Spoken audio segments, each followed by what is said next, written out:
जय हिंद साथियों, स्वागत है आपका ज्ञान ज्योति स्टडी सेंटर पर। मेरा नाम है बंस प्रताप और आज की वीडियो में मैं आपको सिखाने वाला हूँ रासायनिक अभिक्रिया एवं समीकरण के बहुत ही ज्यादा इंपॉर्टेंट क्वेश्चन। अभी मैंने इससे पहले दोस्तों एक प्लेलिस्ट बनाई अम्ल क्षार और लवण की, जो कि महत्वपूर्ण क्वेश्चन थे जो कि आपके बोर्ड एग्जाम में आ सकते हैं। और आप लोगों ने, कई सारे बच्चों ने ये कमेंट किया, कई सारे साथियों ने ये मैं बताया कि हमें ये क्वेश्चन बहुत अच्छे लगे और हमको समझ में भी आए। बहुत बहुत थैंक यू आपका बोला गया कमेंट सेक्शन में। तो दोस्तों, आपको इसी प्रकार ये वाला भी वीडियो देखना है रासायनिक अभिक्रिया एवं समीकरण का, क्योंकि ये भी इंपॉर्टेंट है। हम लोग पहले क्वेश्चन से स्टार्ट करेंगे और देखते हैं आज हम लोग कितने क्वेश्चन कर लेते हैं। तो दोस्तों, पहला क्वेश्चन स्टार्ट होता है। अब पहला क्वेश्चन ये है, जब दोस्तों आपने वियोजन अभिक्रिया को पढ़ा था, क्या वियोजन अभिक्रिया को, तो उसमें दोस्तों आप तीन चीजें देखते हो। एक हम प्रकाश वियोजन देते हैं, एक हम ऊष्मा वियोजन देते हैं और एक विद्युत अपघटन करते हैं। इन चीजों से करते हैं। वियोजन अभिक्रिया क्या थी, जिसमें दोस्तों एक अभिकारक से कई सारे उत्पाद बन रहे थे, उसी को आप वियोजन अभिक्रिया कह रहे हो। और बेसिकली जो आपका क्वेश्चन ये कह रहा है, उसको प्रकाश वियोजन का एक एग्जाम्पल दे दो और एक विद्युत अपघटन का दे दो और एक ऊष्मीय वियोजन का दे दो। तो हम आपको समझा देते हैं, सबका एग्जाम्पल देना है, आप लोग बस देखते रहिए। पहला एग्जाम्पल पहले हम देखेंगे दोस्तों, प्रकाश वियोजन अभिक्रिया। क्या दोस्तों, प्रकाश वियोजन। पहले हम क्या करेंगे, प्रकाश वियोजन करेंगे। देखिए, पहले मैं आपको करा देता हूं प्रकाश वियोजन, जो दोस्तों वो भी बहुत ही ज्यादा इंपॉर्टेंट है। प्रकाश वियोजन,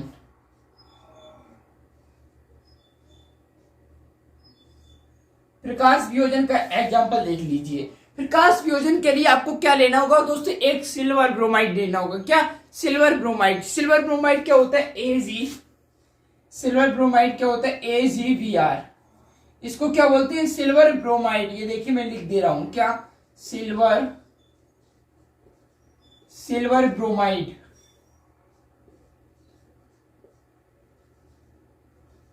सिल्वर ब्रोमाइड। अब जब दोस्तों, अब इसमें आप क्या कर रहे हो, प्रकाश वियोजन दे रहे हो। क्या दोस्तों, प्रकाश वियोजन। बेसिकली यहाँ पे डायरेक्ट ये लिख दो कि हम इसमें प्रकाश दे रहे हैं, प्रकाश से अपघटन कर रहे हैं, प्रकाश। अब क्या होगा दोस्तों, जैसे ही एक अभिकारक से कई सारे उत्पाद बनेंगे, तो यहाँ पर क्या हो जाएगा दोस्तों, आपका सिल्वर तथा ब्रोमाइड जो गैस है वो अलग हो जाएगी, Br2 की फॉर्म में लिखने की। क्या, ये हो गया सिल्वर, ये क्या है आपका सिल्वर, Ag क्या होता है, सिल्वर, और ये आपका हो जाएगा ब्रोमाइड। क्या हो जाएगा, ब्रोमाइड। ये क्या हो जाएगा आपका, ब्रोमाइड। अब देखिए, हमसे यही पूछा जा रहा था कि हमको एक वियोजन अभिक्रिया के ऐसे तीन एग्जांपल देने हैं, जिसमें हम एक में विद्युत अपघटन करते हैं, दूसरे में क्या करते हैं, उसमें वियोजन, तीसरे में प्रकाश वियोजन। प्रकाश वियोजन की दोस्तों आपको ये इक्वेशन रट लेनी है, और इसका क्या होता है, फोटोग्राफी में भी इसका उपयोग किया जाता है। फोटोग्राफी, श्याम सुरेश फोटोग्राफी में भी इसका उपयोग किया जाता है, ये भी याद रखना। हो सकता है अभी क्वेश्चन हो इसमें से। तो आपने क्या किया, सिल्वर ब्रोमाइड को प्रकाश वियोजन किया, तो आपको सिल्वर और ब्रोमाइड अलग मिल गया। अब चलो इसको संतुलित करते हैं साथियों। यहाँ पर Br2 यानी ब्रोमाइड गैस 2 की फॉर्म में लिख ली है और यहाँ पर सिंगल है, तो हम क्या करेंगे दोस्तों, ब्रोमाइड को डबल कर देंगे। आपने ब्रोमाइड को जैसे ही डबल किया तो आपका सिल्वर भी डबल हो जाता है, तो हम यहाँ पर 2 का गुणा और कर देंगे और ये आपकी बैलेंस इक्वेशन हो गई। आप बताओ, चलो ब्रोमाइड दोस्तों, इस प्रकाश वियोजन का एक उदाहरण और देख लो। एक उदाहरण क्या हो जाएगा दोस्तों, सिल्वर क्लोराइड। क्या, सिल्वर क्लोराइड। देखिए AgCl, ये क्या आपका सिल्वर क्लोराइड। सिल्वर क्लोराइड क्या है, सिल्वर क्लोराइड।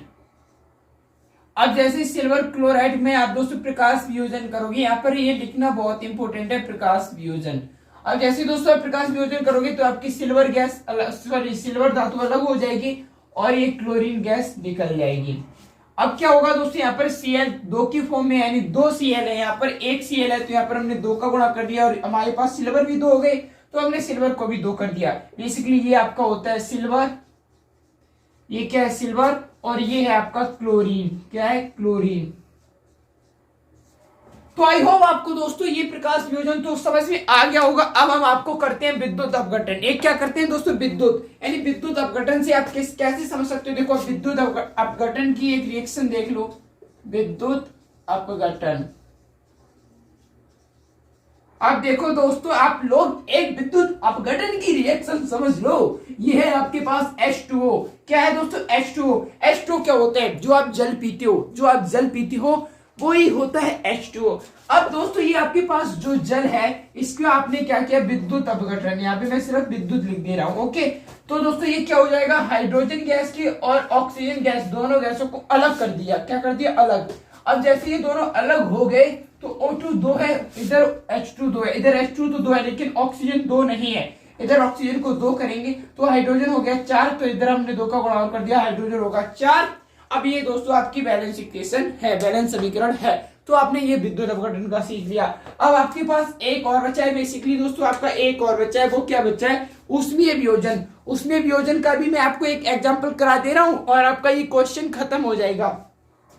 तो आप पहले ये देख लीजिए, ये लिख लीजिए। अब दोस्तों इसको मैं विद्युत अपघटन वाले को मैं साफ किए दे रहा हूं, आपने लिख लिया ही होगा। अब हम दोस्तों ऊष्मीय वियोजन और करा दे रहे हैं आपका, क्या, ऊष्मीय वियोजन। देखिए ऊष्मीय वियोजन कैसे करोगे वो भी देख लेते हैं। ऊष्मीय वियोजन, ऊष्मीय वियोजन, इसका भी एक एग्जांपल देख लो आप, अच्छा रहेगा। क्योंकि दोस्तों बेसिकली हमसे 3 पूछेंगे तो हम लोग तीनों ही बता देंगे। उसमें वियोजन का एक एग्जांपल हो जाएगा दोस्तों आपका कैल्शियम कार्बोनेट।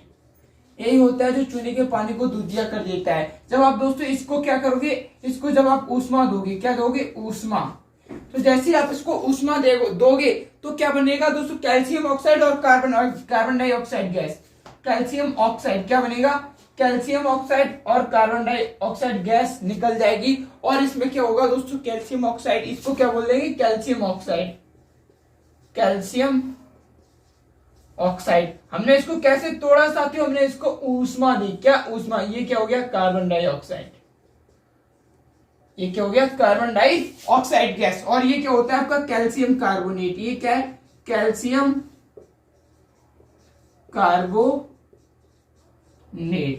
ये आपका हो गया कैल्शियम कार्बोनेट। तो आपने देखा कि दोस्तों एक आपने इसी प्रकार अब आपको क्या करना है दोस्तों, एक होता है फेरस सल्फेट, उसको भी आपको तोड़ देना है, FeSO4, वो भी टूट जाएगा। फेरिक ऑक्साइड और दोस्तों वो सल्फर डाइऑक्साइड गैस में टूटेगा, उसकी भी रिएक्शन ध्यान रखना। जैसे मैं आपको यहाँ पे करके दिखाऊं, जैसे एक और है दोस्तों आपके पास FeSO4 और ये टूट जाएगा दोस्तों फेरिक ऑक्साइड में, किसमें, Fe2O3 और SO2 बाहर निकल जाएगा। बेसिकली यहाँ पर Fe2 है, यहाँ पर बैलेंस को संतुलित कर सकते हो आप। तो ये भी आपका एक ऊष्मीय वियोजन का एग्जांपल हो गया जो आप कर सकते हो, आपको समझ में आ गया होगा। आज का क्वेश्चन आपको अवश्य समझ में आया होगा, बस आपको क्वेश्चन समझना है तभी आपको मजा आएगा, अगर आप क्वेश्चन भी ध्यान दोगे। सेकंड क्वेश्चन की तरफ आपको लेके चलते हैं कि साथियों आपका सेकंड क्वेश्चन क्या है। सेकंड क्वेश्चन क्या है दोस्तों, आपका सेकंड क्वेश्चन है,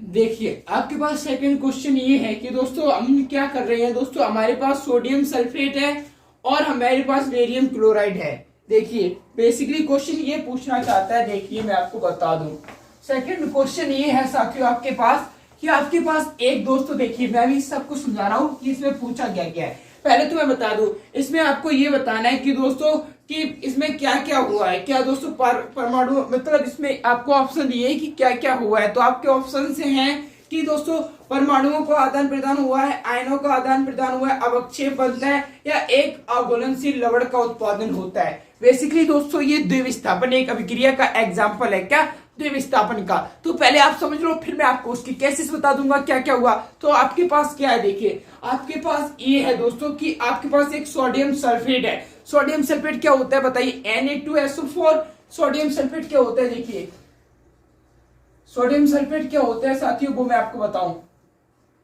ये क्या होता है आपका Na2SO4, ये होता है सोडियम सल्फेट। क्या होता है, सोडियम।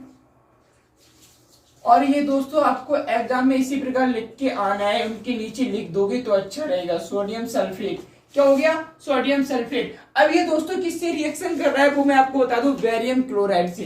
बेरियम क्लोराइड से BaCl2, बेरियम क्लोराइड से। अब ये क्या उत्पाद बनाएगा, तो देखिए हम कैसे जानेंगे कि उत्पाद क्या बनेगा। ये एक दोस्तों द्विविस्थापन अभिक्रिया है। इसका क्या होता है, देखिए एक चीज देख लीजिए, सोडियम के ऊपर क्या होगा वो आपको देखना है, इसके ऊपर क्या होगा वो सब कुछ देखना होगा। इसमें आयनों का आदान प्रदान होता है, जैसे अगर ये प्लस है, ये माइनस, ये प्लस, ये माइनस, तो पहले वाले का प्लस दूसरे वाले के माइनस के साथ जाएगा। क्या, पहले वाले का प्लस दूसरे वाले के माइनस के साथ जाएगा, फिर दूसरे वाले का प्लस पहले वाले के माइनस के साथ जाएगा।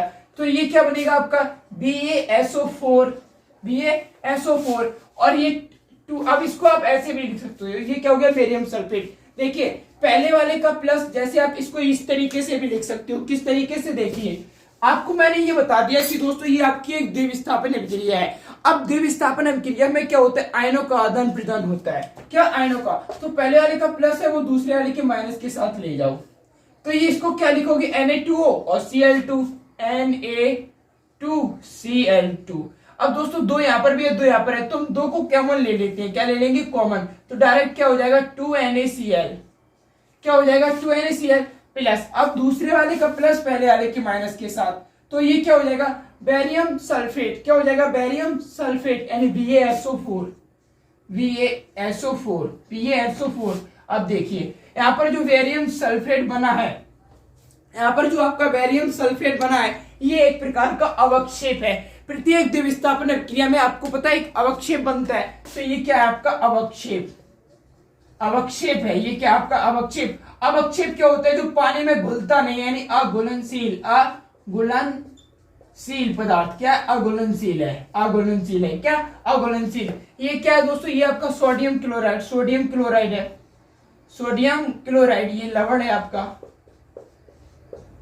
सोडियम क्लोराइड, ठीक है। और ये आपका क्या है बेरियम क्लोराइड, बेरियम क्लोराइड। अब देखिए पूरा क्वेश्चन मैं आपको समझा देता हूं क्या पूछा था। अब देखिए, अब आपको समझ में आ जाना है। अब आपको क्या करना है, द्विविस्थापन अभिक्रिया में सोडियम सल्फेट के विलयन और बेरियम क्लोराइड के विलयन के बीच अभिक्रिया में क्या क्या होगा। अब आपको ऑप्शन दिए हैं, ये क्या दोस्तों होगा, परमाणुओं का आदान प्रदान होगा। क्या बताइए इसमें कहीं परमाणुओं का आदान प्रदान हुआ है। देखिए पहला ऑप्शन है परमाणुओं का आदान प्रदान,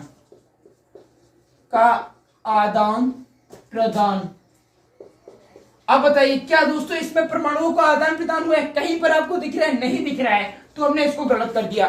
दूसरा ऑप्शन आपके पास ये है कि आयनों के बीच आदान प्रदान। क्या दोस्तों, दूसरा आपका ऑप्शन है आयनों का आदान प्रदान। डायरेक्ट ये लिख देता हूं,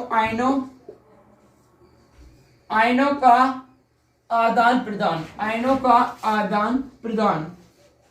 अब आप लोग बताइए क्या आयनों का आदान प्रदान हुआ है। बिल्कुल, अभी हमने देखा कि दोस्तों पहले वाले का प्लस के साथ जा रहा है, दूसरे वाले के माइनस। बेसिकली ये जो प्लस माइनस होते हैं ये आपके आयन ही होते हैं, तो ये वाला ऑप्शन ठीक है। एक और दिया है, क्या अवक्षेप बना है। बताइए, आप लोग बताइए कि इस अभिक्रिया में अवक्षेप बना है या नहीं बना है। अवक्षेप बनता है, बनता है। अब आप बताइए, बिल्कुल अवक्षेप बना हुआ है, मैंने आपको पहले ही समझा दिया। और क्या कह रहा है कि दोस्तों एक अघुलनशील लवण का उत्पादन हुआ है, जो अवक्षेप होगा वो अघुलनशील भी होता है, यानी जो पानी में ना घुले। तो अघुलनशील लवण का निर्माण हुआ है। बताइए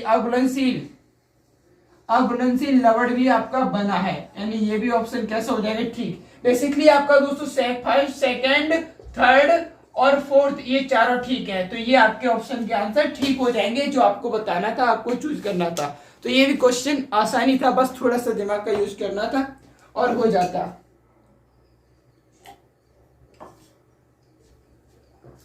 जाता, आपको पता होना चाहिए। अब देखिए, जब आपने ये रिएक्शन तो सीख ली, अब हम आपको नेक्स्ट क्वेश्चन की तरफ लेके चलते हैं, जो कि आपका बहुत ही ज्यादा इंपोर्टेंट क्वेश्चन होगा।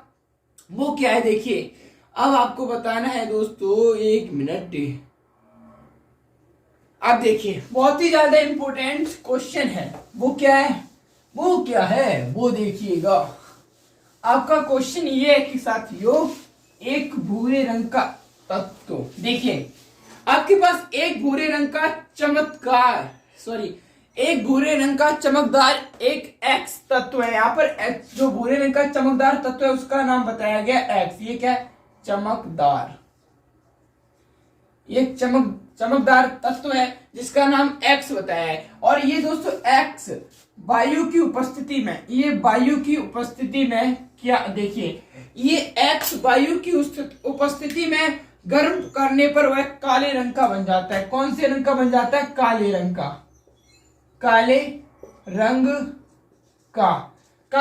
का गर्म करने पर वह काले रंग का हो जाता है। तो हमें क्या करना है, उस एक्स का नाम बताना है और उस यौगिक का नाम बताना है जो काले रंग का हुआ है। बेसिकली दोस्तों आपका भूरे रंग का जो चमकदार तत्व होता है उसको बोलते हैं कॉपर। उसको क्या बोलते हैं? कॉपर। अब जैसे ही दोस्तों ये ऑक्सीजन के साथ अभिक्रिया करता है वायु में, तो ये कॉपर ऑक्साइड बना लेता है। क्या? Copper oxide. ये कॉपर ऑक्साइड क्या दोस्तों? कॉपर ऑक्साइड क्या होता है? Copper oxide. अब ये कॉपर ऑक्साइड ही बेसिकली आपका काले रंग का है। क्या दोस्तों? काले रंग का। कॉपर ऑक्साइड कैसे होता है? काले रंग का। और जो ये आपकी कॉपर है यही दोस्तों चमकदार तत्व है। चमकदार, यही दोस्तों आपका चमकदार होता है। तो आपने देखा कॉपर ऑक्साइड जब यानी आपके एक्स का नाम क्या हो जाएगा? कॉपर हो जाएगा। और उस यौगिक का नाम क्या हो जाएगा? जो कि दोस्तों काले रंग का है, उसका नाम हो जाएगा कॉपर ऑक्साइड। क्या हो जाएगा? Copper oxide. ये आप लोग याद रखिए। मैं थोड़ा मार्कर में इंक डाल लेता हूँ, क्योंकि दोस्तों ये मार्कर आपको मुझे लग रहा है शायद ना दिख रहा हो, क्योंकि थोड़ा थोड़ा कम चल रहा है। तो आप लोग 1 मिनट दीजिए, मैं इसमें इंक डालता हूं। तब तक आप कुछ कमेंट कर दीजिए कि क्वेश्चन को समझ में आपके आया या नहीं आया। तब तक इसमें साथियों इंक जो है पड़ जाएगी। बेसिकली इंक तो पड़ गई। तो दोस्तों ये क्वेश्चन कैसा था जो आपको आना चाहिए, और ये आपके एग्जाम में पूछा भी गया है। ये आपके एग्जाम में पूछा भी गया है। नेक्स्ट क्वेश्चन आपको बताते हैं दोस्तों, उसके लिए आपको करना होगा बस 10 सेकेंड का वेट। नेक्स्ट क्वेश्चन क्या है वो देखो, मैं आपको समझाता हूं। आपका जो नेक्स्ट क्वेश्चन है ये देखिए, हाथों में क्या हुआ देख रहे हो? तुम्हारे चक्कर में हमारे जो हाथ हैं वो अच्छे से नीले हो गए हैं, पर कोई बात नहीं, सब चलता है। अब देखो आपको नेक्स्ट क्वेश्चन दिखेगा अच्छे से। नेक्स्ट क्वेश्चन क्या है दोस्तों? नेक्स्ट क्वेश्चन आपसे पूछा गया है। नेक्स्ट क्वेश्चन क्या है? ऊष्मा छेपी एवं ऊष्मा शोषी अभिक्रिया में अंतर। देखिए क्या पूछा गया है, क्या पूछा गया है। देखिए ऊष्मा छेपी और आपको ऊष्मा शोषी अभिक्रिया में अंतर बताना है। देखिए ऊष्मा, ये हो गया आपका एक ऊष्मा छेपी, और आपको क्या करना है? ऊष्मा शोषी में अंतर। ऊष्मा छेपी अभिक्रिया क्या होती है और ऊष्मा छेपी और ऊष्मा शोषी अभिक्रिया में आपको अंतर बताना। और बहुत ही ज्यादा इंपोर्टेंट क्वेश्चन है। ऊष्मा छेपी अभिक्रिया क्या होती है? वह रासायनिक अभिक्रिया जिसमें उत्पाद के मतलब दोस्तों निर्माण में उत्पाद के साथ या उत्पाद में निर्माण के साथ क्या हमें एक चीज उत्पन्न होती है जिसे हम ऊष्मा कहते हैं। फिर से ऊष्मा छेपी अभिक्रिया क्या होती है दोस्तों? देखिए वह रासायनिक अभिक्रिया जिसमें उत्पाद के निर्माण के साथ साथ हमें ऊष्मा भी उत्पन्न होती है। उत्पाद के निर्माण के साथ ऊष्मा भी उत्पन्न होती है, उसी को आप ऊष्मा छेपी अभिक्रिया कहते हो। जैसे दोस्तों जिसमें इसमें क्या होगा? वह रासायनिक अभिक्रिया, वह रासायनिक अभिक्रिया को शॉर्ट में लिख दे रहा हूं। वह रासायनिक अभिक्रिया जिसमें उत्पाद के निर्माण के साथ साथ, जिसमें उत्पाद के साथ साथ ऊष्मा भी उत्पन्न होती है। उत्पाद के साथ साथ ऊष्मा भी उत्पन्न होती है। उत्पन्न हो, बस ये लिख दिया, उत्पन्न हो। उसी को आप क्या कहते हो? ऊष्मा छेपी अभिक्रिया कहते हो। उसी को आप क्या कहते हो? ऊष्मा छेपी। देखिए मैं आपको एक ऊष्मा छेपी का एग्जांपल दूं। जैसे आपके पास ये दोस्तों CH4 मीथेन गैस है। क्या? CH4 है। क्या आपके पास CH4, और इसमें ऑक्सीजन गैस से अभिक्रिया करी। किससे? ऑक्सीजन गैस के साथ। तो इसमें जो देखिए उत्पाद का निर्माण तो होगा ही, आपका कार्बन डाइऑक्साइड बनेगा प्लस जल बनेगा। प्लस क्या बनेगा? जल। और दोस्तों उसमें ऊष्मा भी निकलेगी। क्या? ऊष्मा भी। तो आपने देखा ये तो आपके उत्पाद हो गए। उत्पाद के निर्माण के साथ में ऊष्मा भी मिल रही है, इसी को आप कहते हो ऊष्मा छेपी अभिक्रिया। क्या? ऊष्मा छेपी, ना कि शोषी, ओनली छेपी, जिसमें ऊष्मा उत्पन्न होती है। अब बेसिकली इसको क्या करो? बैलेंस करो। यहाँ पर हाइड्रोजन 4 है, यहाँ पर 2 है, यहाँ पर हमने क्या कर दिए? 4 कर दिए। हाइड्रोजन 4 करते हैं, यहाँ पर ऑक्सीजन भी 2 और 2 ऑक्सीजन 4 हो गए, तो यहाँ पर भी 2 का गुणा कर दो। किसका? 2 का। तो आपका दोस्तों ये भी बैलेंस हो गया। कार्बन पहले से है, तो इसको क्या बोलोगे? मीथेन। मैथेन भी लिख सकते हो इसको, मैथेन। और ये क्या है? ऑक्सीजन ऑक्सीजन, और ये क्या था, कार्बन डाइऑक्साइड, क्या, कार्बन डाई ऑक्साइड। और ये क्या है दोस्तों, आपका जल और ऊष्मा लिख रही है। बेसिकली आपको ये याद रखना है, बस इस तरीके से छाप लेना, वह रासायनिक अभिक्रिया जिसमें उत्पाद निर्माण के साथ साथ ऊष्मा भी उत्पन्न होती है, उसी को आप कहते हो ऊष्माक्षेपी अभिक्रिया। उसी को क्या कहते हो, ऊष्माक्षेपी अभिक्रिया। और ऊष्मा शोषी में ऊष्मा क्या होती है दोस्तों, ऊष्मा का अवशोषित, मतलब वो ऊष्मा शोषी क्या होगी, उसमें क्या होगा, ऊष्मा को या ऊर्जा को दोस्तों शोषित किया जाता है या अवशोषित किया जाता है, वो आप समझ जाओगे कैसे। देखिए अब ये आपने समझ लिया। अब देखिए ऊष्मा शोषी समझ लीजिए, ऊष्मा शोषी अभिक्रिया में, ऊष्मा शोषी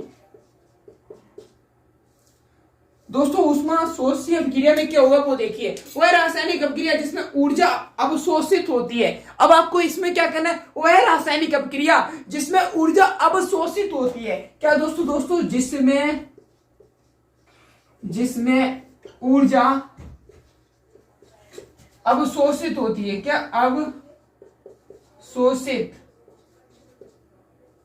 और रासायनिक अभिक्रिया जिसमें ऊर्जा अवशोषित होती है, क्या, अब इसमें आपकी एनर्जी क्या होगी दोस्तों, अवशोषित होती है, ऊर्जा क्या होगी, अवशोषित होती है, उसी को आप क्या कहते हैं, ऊष्मा शोषी अभिक्रिया। बेसिकली इसमें क्या करेंगे, जैसे हमने कैल्शियम कार्बोनेट है आपके पास, अभी हमने ये रिएक्शन कराई थी, अब जैसे हम दोस्तों इसमें ऊष्मा को अवशोषित यानी इसको जलाएंगे या कुछ भी करेंगे तो ये क्या हो जाएगा, कार्बन डाइऑक्साइड गैस में बदल जाएगा, कार्बन डाइऑक्साइड गैस में बदल जाएगा और कैल्शियम ऑक्साइड बन जाएगा। क्या दोस्तों, कैल्शियम ऑक्साइड। अभी मैंने ये आपको रिएक्शन कराई थी, तो ये कार्बन डाइऑक्साइड गैस हो गया, ये कैल्शियम ऑक्साइड, और ये कैल्शियम क्लोराइड। इसमें क्या होगा, ऊष्मा को लिया जा रहा है, यानी ऊष्मा हमने आग को जलाई यानी ऊर्जा को लिया, उसके बाद हमने इसको क्या कर दिया, इसमें ऊर्जा ली जा रही, इसमें ऊर्जा को उत्पन्न हो रही थी, इसमें ऊर्जा उत्पन्न हो रही थी। बेसिकली ये अंतर होता है, ये अंतर होता है आपका ऊष्माक्षेपी अभिक्रिया में और ऊष्मा शोषी अभिक्रिया में, जो आपको आना चाहिए था। आई होप आपको ये क्वेश्चन समझ में आ गया होगा।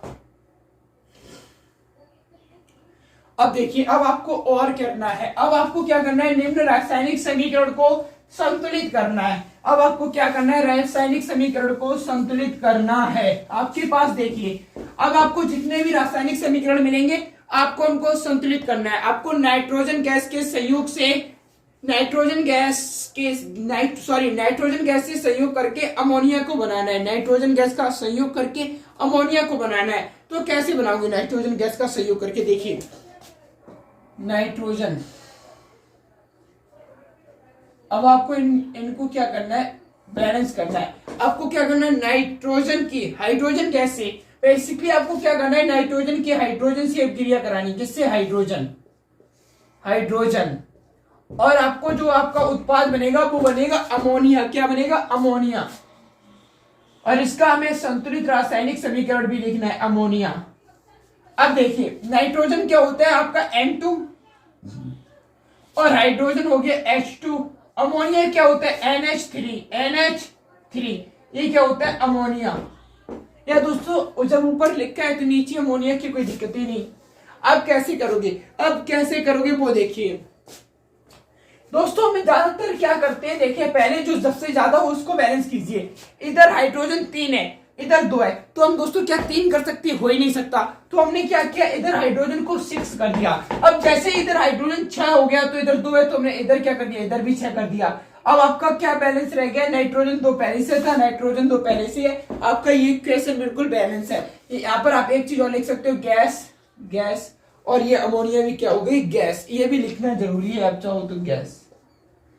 अब आपको क्या है दोस्तों, हाइड्रोजन सल्फाइड गैस का वायु में दहन में जल और सल्फर डाइऑक्साइड बनती है। बेसिकली आपके पास हाइड्रोजन सल्फाइड है। क्या दोस्तों, हाइड्रोजन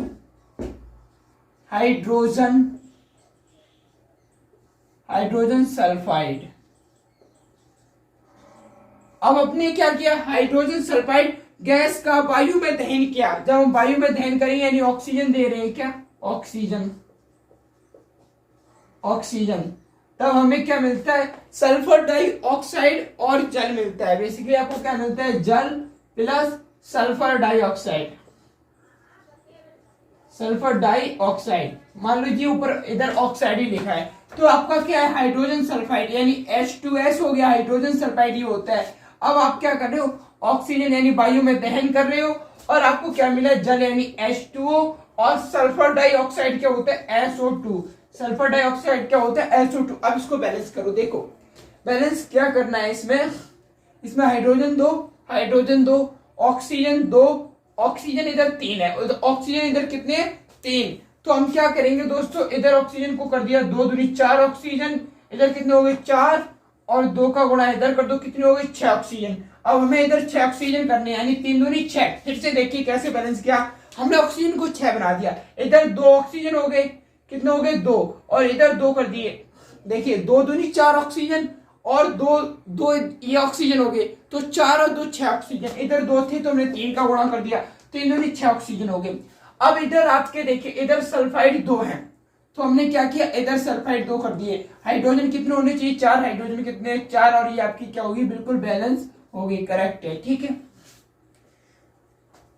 तो दोस्तों ये थे आपके समीकरण को संतुलित करने की, बहुत सारी है दोस्तों, आप टेलीग्राम चैनल को ज्वाइन करना, आपको पीडीएफ वहां पर डाल दी जाएगी, आपको पीडीएफ वहां पर डाल दी जाएगी। अब देखिए अब और कितने क्वेश्चन हैं वो देखते हैं। अब देखिए एक बात और बतानी है दोस्तों, बहुत ही इंपॉर्टेंट है, इस क्वेश्चन के साथ हम अपने वीडियो को एंड कर देंगे। ये इंपॉर्टेंट क्वेश्चन ये कह रहा है कि दोस्तों आपको क्या करना है, आपको बताना है श्वसन को ऊष्माक्षेपीय अभिक्रिया क्यों कहते हैं। बेसिकली आपको ये बताना है श्वसन को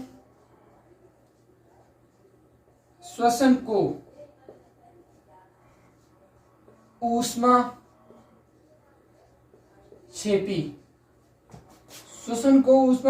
क्यों कहते हैं, ये समझ लो,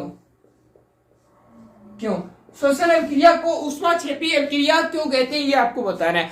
तो ऊष्माक्षेपी क्या होता है, वह अभिक्रिया जिसमें उत्पाद निर्माण के साथ साथ ऊष्मा यानी एनर्जी भी उत्पन्न होती है, उसी को आप क्या कहते हो ऊष्माक्षेपी अभिक्रिया। तो आपको क्या करना होगा, कुछ ऐसा बताना होगा जिसमें हमारे श्वसन में एनर्जी उत्पन्न हो रही हो। तो क्या होता है, श्वसन क्रिया के समय भोजन हमारे शरीर में उपस्थित ऑक्सीजन से अभिक्रिया करता है। ये समझ लीजिए क्या कि श्वसन क्रिया के समय भोजन, फिर से समझ लीजिए बहुत ही ज्यादा इंपॉर्टेंट है, श्वसन क्रिया के समय भोजन क्या होता है, भोजन में दोस्तों ऑक्सीजन होता है, ऑक्सीजन मिलेगी। तो पूरा रिएक्शन आप इस तरीके से लिखोगे कि श्वसन क्रिया के समय भोजन हमारे शरीर में उपस्थित ऑक्सीजन के साथ ऊर्जा मुक्त करता है। क्या श्वसन क्रिया के समय में लिख दे रहा हूं, अगर आपको प्रॉब्लम हो रही हो तो देख लो।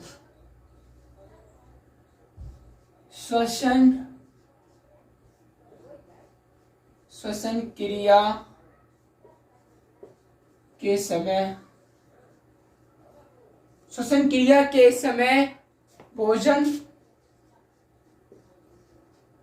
भोजन में उपस्थित ऑक्सीजन, भोजन हमारे शरीर में, आप ये लिख सकते हो भोजन हमारे शरीर में उपस्थित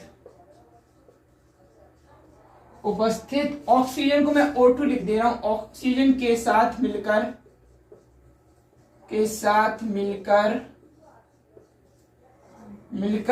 क्या करता है दोस्तों, ऊर्जा मुक्त करता है। क्या करता है, ऊर्जा मुक्त करता है, ऊर्जा मुक्त करता है। क्या करता है दोस्तों, ऊर्जा मुक्त करता है, और हमारे शरीर की कोशिकाओं को ऊर्जा मिलती है, और हमारे शरीर की कोशिकाओं को